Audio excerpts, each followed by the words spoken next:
Hi everyone, welcome to News Dabs for the week of August 6th. I'm Jimmy Young reporting for the Pro-Cannabis Media Group and ProCannabisMedia.com. After a summer break in July, there's certainly been quite a few news items from the world of cannabis here in Massachusetts and around the world. Let's start in Washington, D.C., where the Safe Banking Act has now reached the Senate. Senator Mike Crapo, a Republican from Ohio, heads up the Banking Committee in the Senate, and now he too has endorsed the Safe Banking Act. Now, of course, it's never that easy in politics, and Crapo suggested they might add an amendment or two, or even be able to open up the banking industry with just an administrative policy change. Here in Massachusetts, the Gardner Federal Credit Union and Century Bank are saying they will now be expanding their banking services to other cannabis businesses, and by the fall might be ready to make some business loans. Meanwhile, Louisiana will finally get their medical cannabis program after 40 years since Governor Edwin Edwards actually signed a bill in 1978 allowing doctors to prescribe cannabis for chemotherapy patients. The first medicinal dispensary for qualified candidates will open for business this week.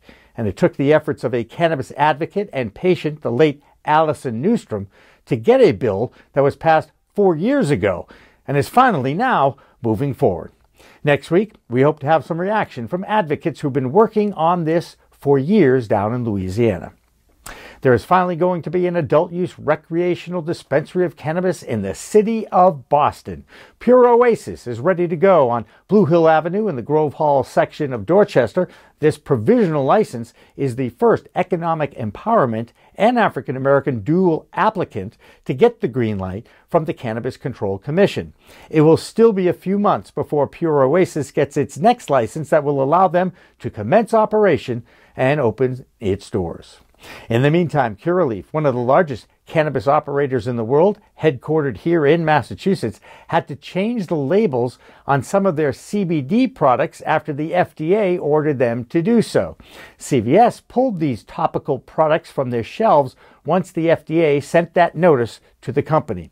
Some of the labels promised improvements to your health and now have to put medical disclaimers on those products.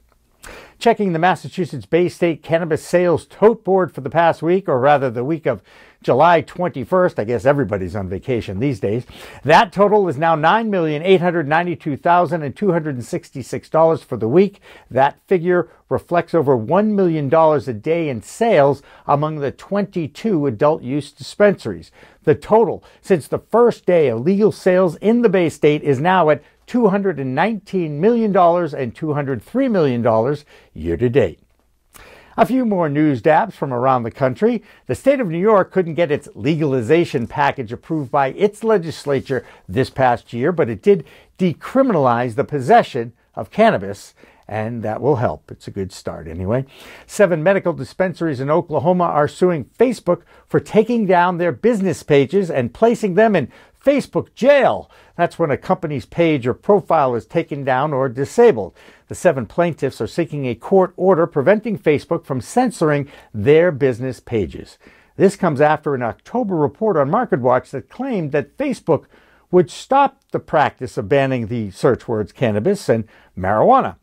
We too, here at Pro Cannabis Media, have felt the wrath of Facebook when they took down the live feed of our show back on July 11th. We will be debuting We Talk Live with Carl Dalton and myself on August 15th when Steve D'Angelo headlines another great group of guests on our next show. And that'll do it for this week's News Dabs. Remember, it's a whole new world of weed out there. Reporting for the Pro Cannabis Media Group and ProCannabisMedia.com, I'm Jimmy Young. Now we leave you with a few cannabis-friendly events in the greater Boston area over the next few weeks.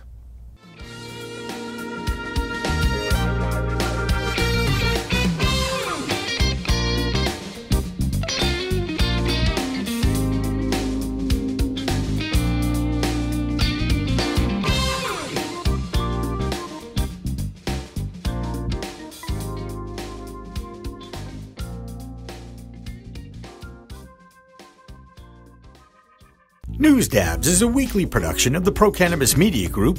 It is supported by Alternative Compassion Services in Bridgewater, Massachusetts. ACS is a leading provider of medicinal cannabis at 693 Elm Street in Bridgewater.